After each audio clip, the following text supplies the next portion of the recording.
ابن صفی کی عمران سیریز کی نئی کتاب بھیانک آدمی کی نئی ایپیسوڈ کے ساتھ مجھے امید ہے کہ آپ یقیناً اردو ادب کی اس منفرد تخلیق سے لطف اندوز ہو رہے ہوں گے۔ اگر آپ نے اس سے پہلے والی ایپیسوڈز نہیں سنی تو ہمارے چینل کی پلے لسٹ میں جائیں اور پچھلی تمام ایپیسوڈز کو سنیں تاکہ آپ اور زیادہ لطف اندوز ہو سکیں۔ آئیے سنتے ہیں عمران سیریز کی اگلی کتاب بھیانک آدمی کی نئی ایپیسوڈ۔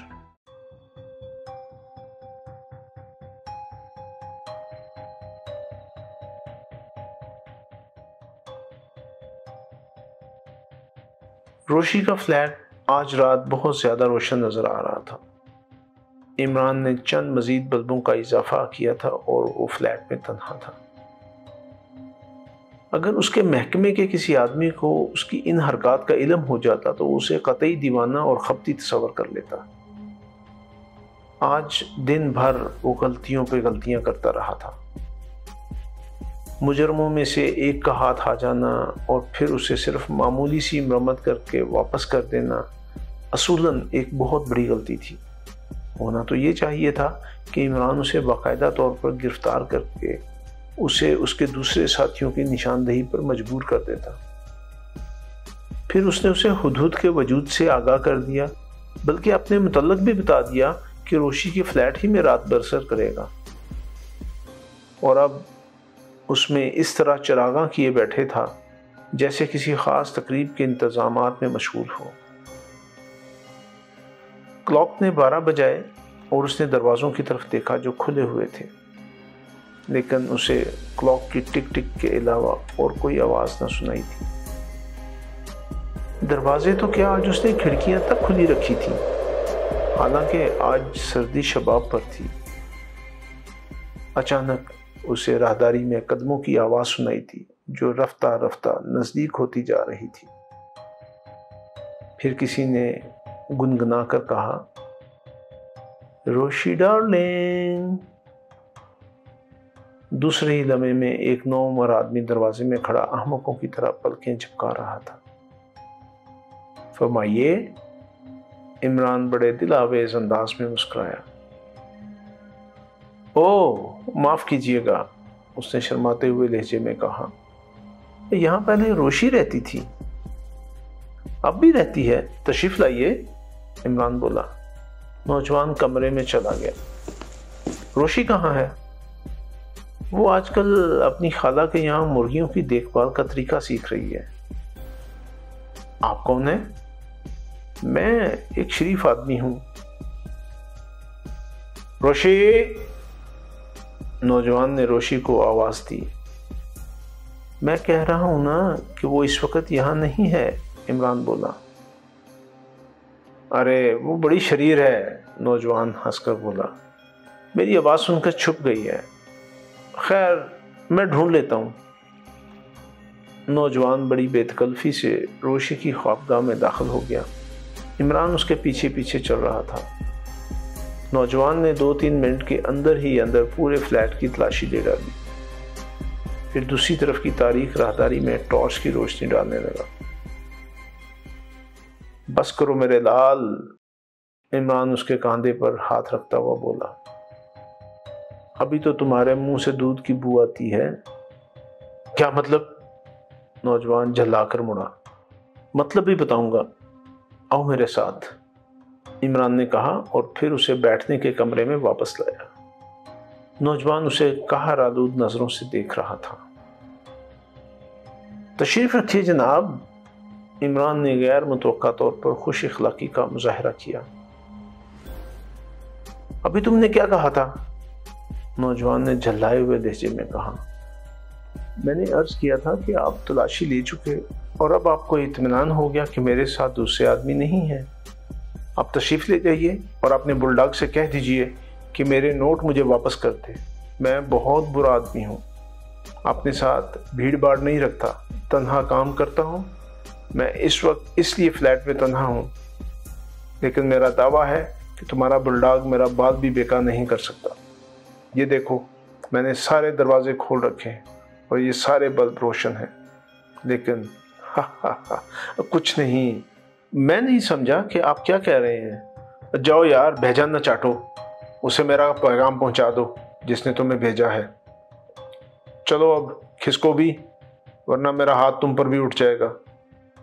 آج ہی میں نے تمہارے ایک ساتھی کی اچھی خاصی مرمت کی ہے، میں تمہیں دیکھ لوں گا۔ نوجوان اٹھتا ہوا بولا اور آندھی کی طرح کمرے سے نکل گیا۔ لیکن عمران اس طرح کھڑا تھا جیسے اسے بھی کسی اور کا انتظار ہو۔ اس نے جیب سے چوئنگم کا پیکٹ نکالا اور ایک منتخب کر کے آہستہ آہستہ کچلنے لگا۔ سیکنڈ منٹوں اور منٹ گھنٹوں میں تبدیل ہوتے چلے گئے، لیکن قریب یا دور کسی قسم کی بھی آواز سنائی نہ دی۔ اور پھر عمران خود کو سچ مچ احمق سمجھنے لگا۔ اسے توقع تھی کہ وہ نامعلوم آدمی ضرور آئے گا، لیکن اب 2 بج رہے تھے اور کائنات پر سناٹے کی حکمرانی تھی۔ اس نے سوچا کہ اب اس حماقت کا خاتمہ کر دے۔ ممکن ہے کہ وہ نوجوان روشی ہی کا کوئی گاہک رہا ہو۔ عمران دروازے اور کھڑکیاں بند کرنے کے لیے اٹھا۔ ابھی وہ دروازے کے قریب بھی نہیں پہنچا تھا کہ راہداری میں قدموں کی آوازیں گونجنے لگی۔ کوئی بہت تیزی سے اسی طرف آ رہا تھا۔ عمران بڑی پھرتی سے 3-4 قدم پیچھے ہٹ آیا، لیکن دوسرے ہی لمحے میں اس کی آنکھیں حیرت سے پھیل گئیں۔ روشی دروازے میں کھڑی بری طرح ہانپ رہی تھی، لیکن اس کے چہرے پر پریشانی کے آثار نہیں تھے۔ تم نے میرا کہنا نہیں مانا؟ عمران آنکھیں نکال کر بولا۔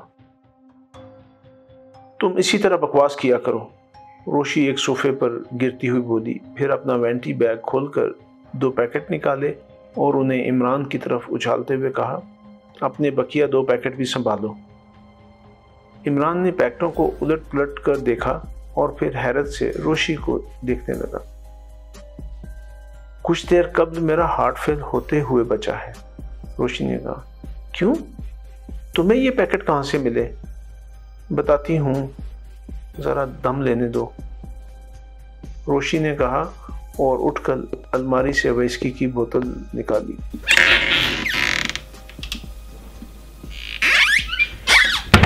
بڑے گلاس میں 6 انگل خالص وسکی لے کر اس نے چسکیاں لینے شروع کر دی۔ پھر اس نے رومال سے ہونٹ خشک کرتے ہوئے کہا، مجھے نیند نہیں آ رہی تھی۔ ٹھیک 1 بجے کسی نے دروازے پر دستک دی۔ میں سمجھی شاید تم ہو۔ میں نے اٹھ کر دروازہ کھول دیا، لیکن وہ تم نہیں تھے، ایک دوسرا آدمی تھا۔ اس نے مجھے یہ دونوں پیکٹ دیے اور ایک لفافہ جس پر میرا نام لکھا ہوا تھا، اور پھر اس نے مجھے پوچھنے کی مہلت ہی نہیں دی، چپ چاپ واپس چلا گیا۔ روشی نے وینٹی بیگ سے وہ لفافہ بھی نکال کر عمران کی طرف بڑھا دیا۔ عمران نے لفافے سے خط نکال کر میز پر پھیلاتے ہوئے ایک طویل سانس لی۔ تحریر تھا، روشی تمہارے دوست کے بقیہ دونوں پیکٹ روانہ کر رہا ہوں، لیکن تم انہیں کھول کر دیکھو گی نہیں۔ ہوٹل کے باہر ایک نیلے رنگ کی کار موجود ہے، چپ چاپ اس میں بیٹھ جاؤ، وہ تمہیں تمہارے فلیٹ تک پہنچا دے گی۔ تم دونوں خواہ کہیں چھپو، میری نظروں سے نہیں چھپ سکتے۔ مجھے تم دونوں سے کوئی پرخاش نہیں ہے، ورنہ تم اب تک زندہ نہ ہوتے۔ تمہارا دوست معمولی سا مجرم ہے، جیلی نوٹوں کا دھندا کرتا ہے اور بس۔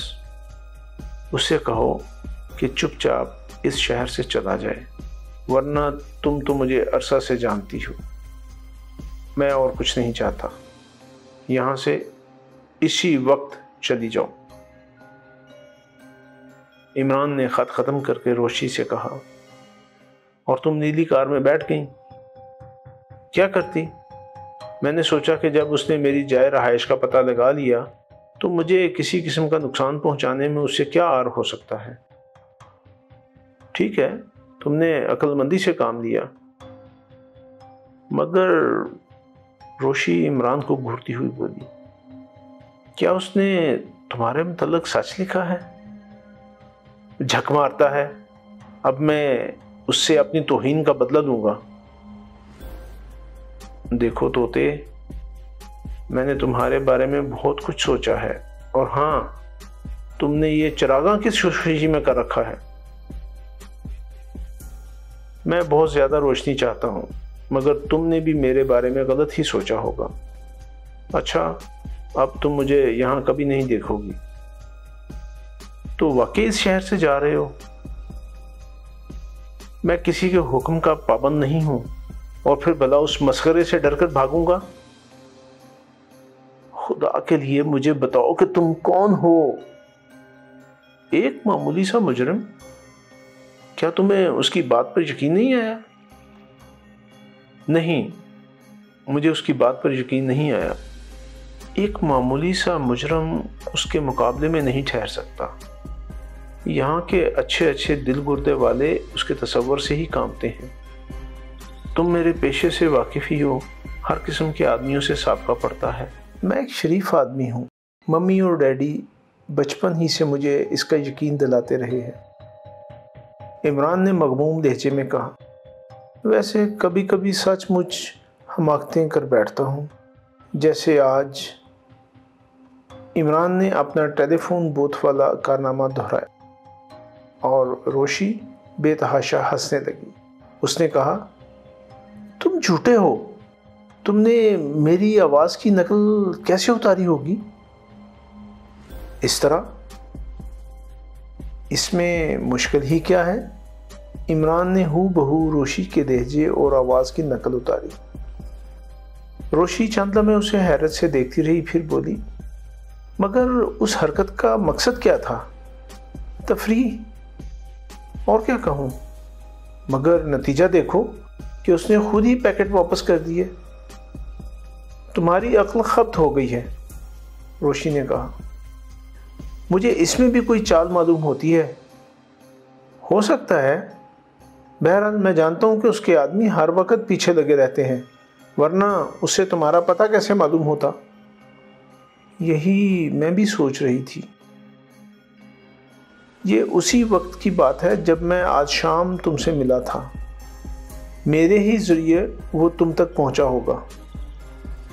مگر عمران، وہ آدمی جو ان پیکٹوں کو لایا تھا، جانتے ہو وہ کون تھا؟ مجھے حیرت ہے۔ وہی کان کٹا ماہی گیر تھا جس کے بارے میں تم پوچھ رہے تھے۔ عمران سنبھل کر بیٹھ گیا۔ کیا وہ تمہیں پہچانتا ہے؟ اس نے پوچھا۔ یقین کے ساتھ نہیں کہہ سکتی۔ نہیں، مجھے پہلے کبھی اس سے بات چیت کرنے کا اتفاق نہیں ہوا۔ عمران کی پیشانی پر شکنیں ابھر آئیں۔ وہ کچھ سوچ رہا تھا۔ تھوڑی دیر بعد اس نے ایک طویل انگڑائی لے کر کہا، جاؤ اب سو جاؤ، مجھے بھی نیند آ رہی ہے، اور اگر اب بھی مجھے بور کرو گی تو اسی وقت یہاں سے چلا جاؤں گا۔ روشی چپ چاپ اٹھی اور اپنی خوابگاہ میں چلی گئی۔ عمران دروازے اور کھڑکیاں بند کرنے کے بعد تھوڑی دیر تک چوئنگم سے شغل کرتا رہا، پھر نوٹوں کے پیکٹ کھول دیے۔ اسے توقع تھی کہ ان پیکٹوں میں کچھ نہ کچھ ضرور ہوگا، کیونکہ روشی کو اس کے خط میں پیکٹوں کو نہ کھولنے کی ہدایت کی گئی تھی۔ اس کا خیال صحیح نکلا۔ ایک پیکٹ میں نوٹوں کے درمیان ایک تہہ کیا ہوا کاغذ کا ٹکڑا نظر آیا۔ یہ بھی ایک خط تھا، لیکن اس میں عمران کو مخاطب کیا گیا تھا۔ دوست، بڑے جیالے معلوم ہوتے ہو، ساتھ ہی شاطر بھی، مگر جیلی نوٹوں کا دھندا چھچورا پن ہے۔ اگر ترقی کی خواہش ہو تو کل رات کو 11 بجے اسی ویرانے میں ملو جہاں میں نے تم پر پہلا حملہ کیا تھا۔ ABC ہوٹل والے شکاری کے متعلق اطلاع فراہم کرنے کا شکریہ۔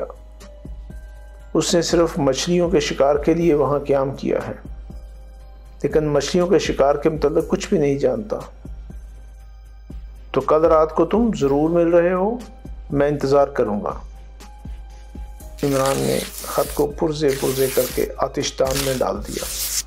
اس کے ہونٹوں پر ایک شیطانی مسکراہٹ رقص کر رہی تھی۔ وہ اٹھا اور دبے پاؤں روشی کے فلیٹ سے نکل گیا۔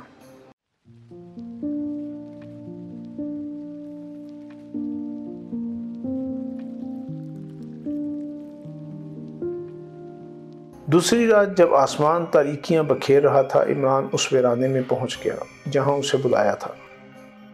3 یا 4 فرلانگ کے فاصلے پر ABC ہوٹل کی روشن کھڑکیاں نظر آ رہی تھیں۔ عمران انہی ٹیلوں کے درمیان کھڑا تھا جہاں اس پر کچھ دنوں بیشتر حملہ کیا گیا تھا۔ اسے زیادہ دیر تک انتظار نہیں کرنا پڑا۔ تم آ گئے؟ اسے اپنی پشت پر تیز قسم کی سرگوشی سنائی دی۔ عمران چونک کر مڑا۔ تھوڑے ہی فاصلے پر اسے ایک تاریک سایہ نظر آیا۔ ہاں، میں آ گیا، عمران نے اسی انداز میں سرگوشی کی۔ اور میں تم سے ذرا برابر بھی خائف نہیں ہوں۔ مجھے ایسے ہی آدمی کی ضرورت تھی، سائے نے جواب دیا۔ 6 ماہ کے اندر ہی اندر لکھپتی بنا دوں گا۔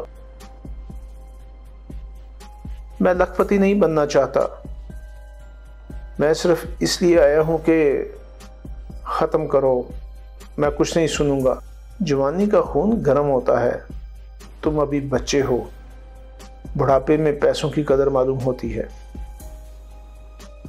تم کہنا کیا چاہتے ہو؟ عمران نے پوچھا۔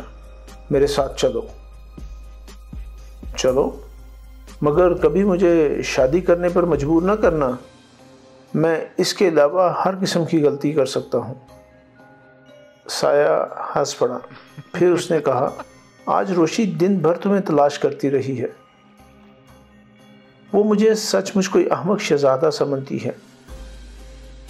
آؤ، وقت کم ہے، سایہ نے عمران کی طرف ہاتھ پھیلاتے ہوئے کہا۔ کیا گود میں آؤں؟ عمران نے کہا اور ایک طرف ہٹ گیا۔ لیکن دوسرے ہی لمحے اسے ایسا محسوس ہوا جیسے اس کی کھوپڑی سے بے شمار ستارے نکل کر فضا میں منتشر ہو گئے ہوں۔ کسی نے پشت سے اس کے سر پر کوئی ٹھوس اور وزنی چیز دے ماری تھی۔ وہ لڑکھڑاتا ہوا تاریک سائے کی طرف بڑھا، لیکن اس تک پہنچنے سے قبل ہی ڈھیر ہو گیا۔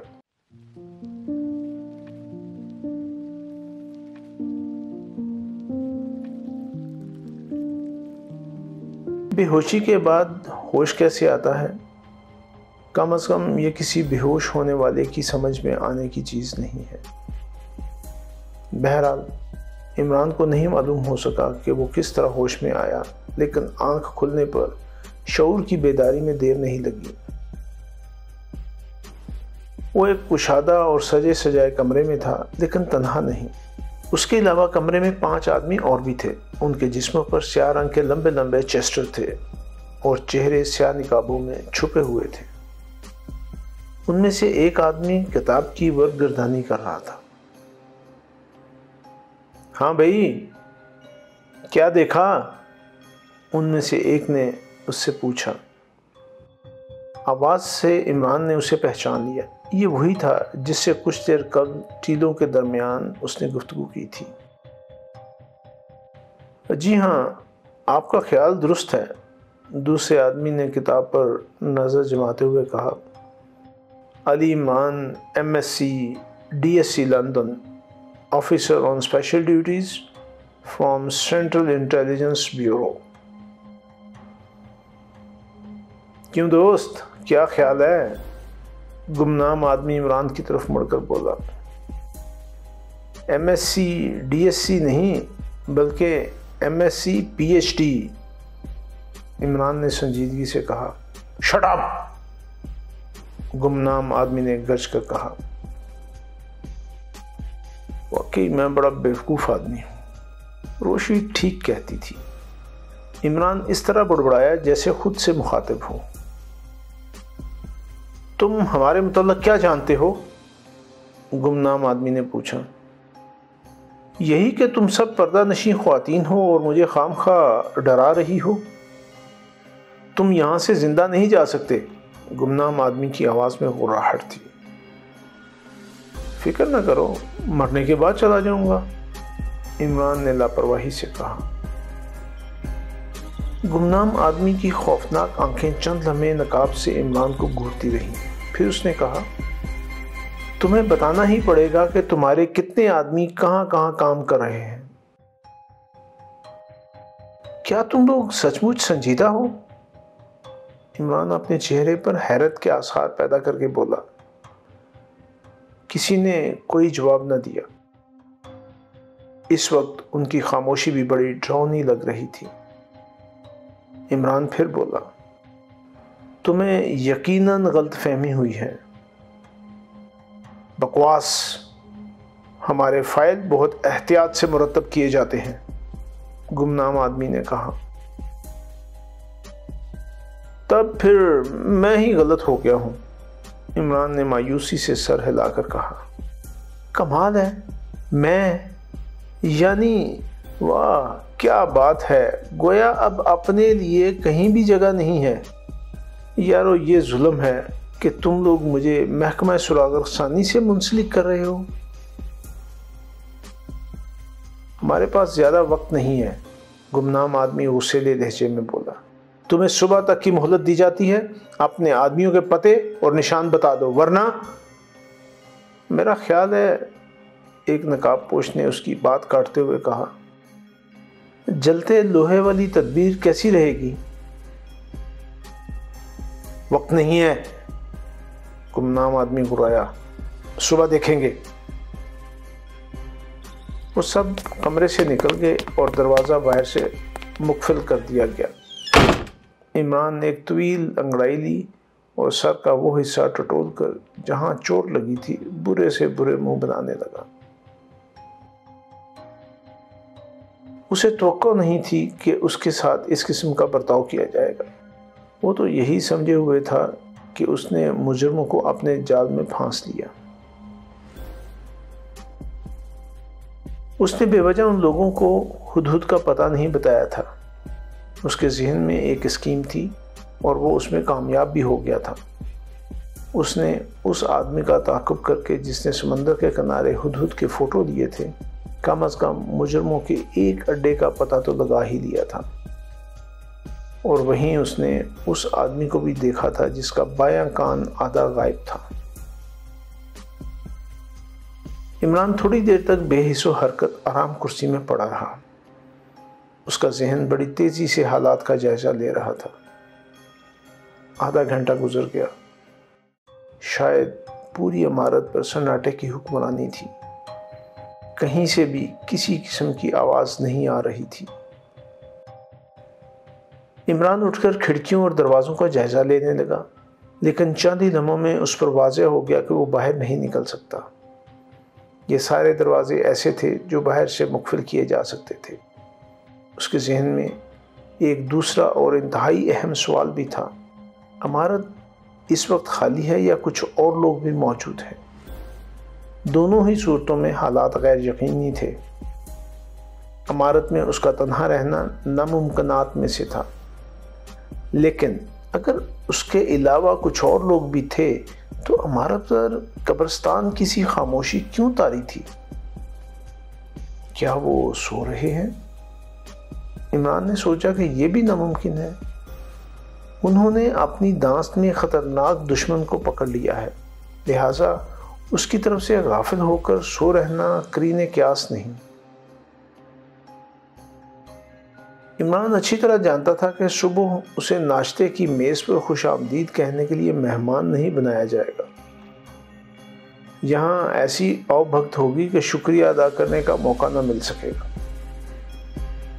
وہ اٹھ کر ٹہلنے لگا، پھر اچانک اس نے دروازہ پیٹ کر چیخنا شروع کر دیا۔ باہر قدموں کی آہٹ ہوئی اور کسی عورت نے سریلی آواز میں ڈانٹ کر کہا، کیوں شور مچا رہے ہو؟ میں باہر جانا چاہتا ہوں، عمران نے بڑی سنجیدگی سے جواب دیا۔ بکواس مت کرو، شٹ اپ، عمران بہت زور سے گرجا۔ میں تجھ جیسی کتیا کی بچی سے بات نہیں کرنا چاہتا، کسی مرد کو بھیج دے۔ تم کتے کے پلے خاموشی سے بیٹھے رہو ورنہ گولی مار دی جائے گی۔ اس بار عمران نے اسے بڑی گندی گندی گالیاں دیں جواب میں وہ بھی برس پڑی۔ عمران نے اس سے اندازہ لگا لیا کہ وہ عورت عمارت میں تنہا ہے، ورنہ وہ اس کی مرمت کے لیے کسی مرد کو ضرور بلاتی۔ عورت تھوڑی دیر تک اسے برا بھلا کہتی رہی، پھر خاموش ہو گئی۔ عمران اس کے قدموں کی آواز سن رہا تھا۔ اس نے اندازہ لگا لیا کہ قریب ہی کسی کمرے میں گئی ہے۔ عمران سوچ رہا تھا کہ اگر ایسے حالات میں بھی وہ ہاتھ پر ہاتھ رکھے بیٹھا رہا تو آئندہ نسلیں اسے سچ مچ احمق اعظم ہی کے نام سے یاد کریں گی۔ وہ ایک بار پھر کمرے کا جائزہ لینے لگا۔ اچانک اس کی نظر رسی کے ایک لچھے پر پڑی تھی۔ اس نے جھپٹ کر اسے اٹھا لیا۔ رسی کی موٹائی آدھ انچ سے زیادہ نہیں تھی اور ایسا معلوم ہوتا تھا جیسے وہ پانی میں بھگو کر خشک کی گئی ہو۔ عمران چند لمحے اسے دیکھتا رہا اور پھر اس کے ہونٹوں پر ایک شیطانی مسکراہٹ رقص کرنے لگی۔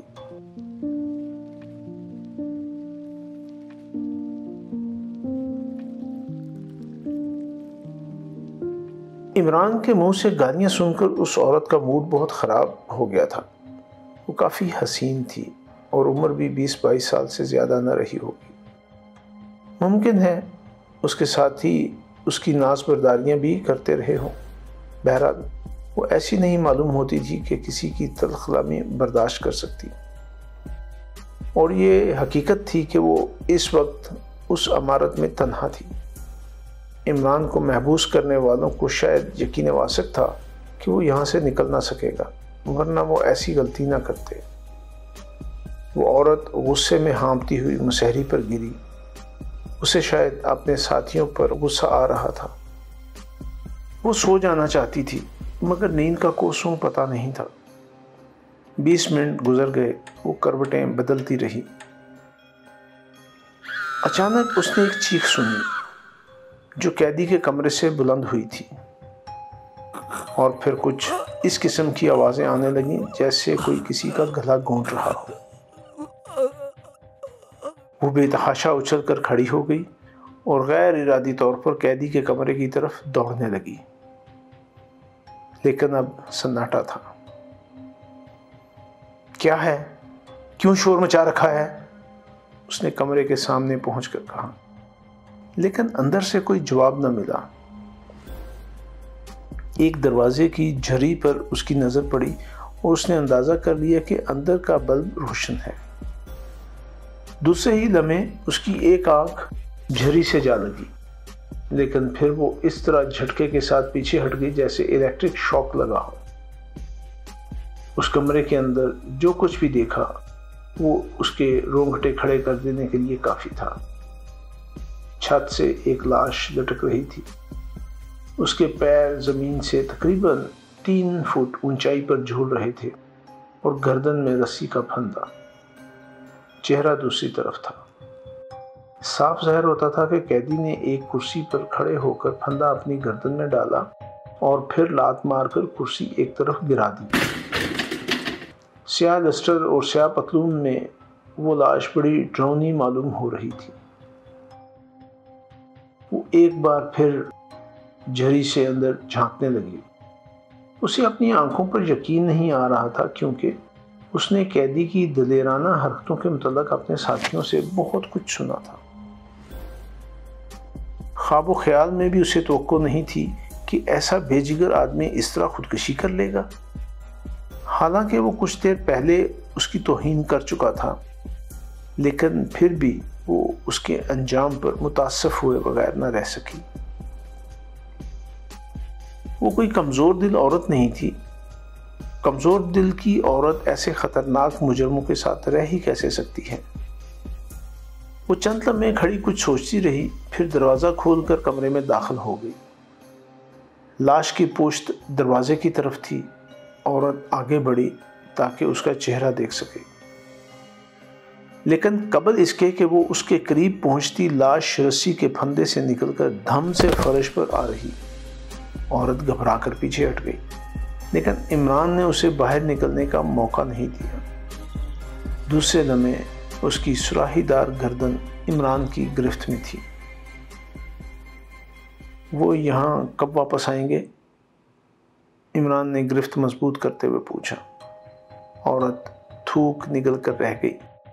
اس کی آنکھیں حیرت اور خوف سے پھٹی ہوئی تھیں اور وہ بری طرح کانپ رہی تھی۔ بتاؤ ورنہ گلا گھونٹ دوں گا۔ عمران کے چہرے پر صفاقی نظر آنے لگی۔ 3:30 بجے۔ جھوٹ پک رہی ہو، خدا سے ڈرو ورنہ زبان سڑ جائے گی۔ عمران نے احمقانہ انداز میں کہا اور اس کی گردن چھوڑ دی۔ عورت اسی جگہ کھڑی ہانپتی رہی۔ تم نے کچھ دیر پہلے مجھے برا بھلا کہا تھا، اب کہو تو تمہارے کان اور ناک کاٹ لوں۔ عورت کچھ نہ بولی۔ عمران بکتا رہا۔ تم صورت سے شریف معلوم ہوتی ہو، ورنہ میں ابھی تمہیں گلا گھونٹ کر مار ڈالتا۔ کیا تم ان میں سے کسی کی بیوی ہو؟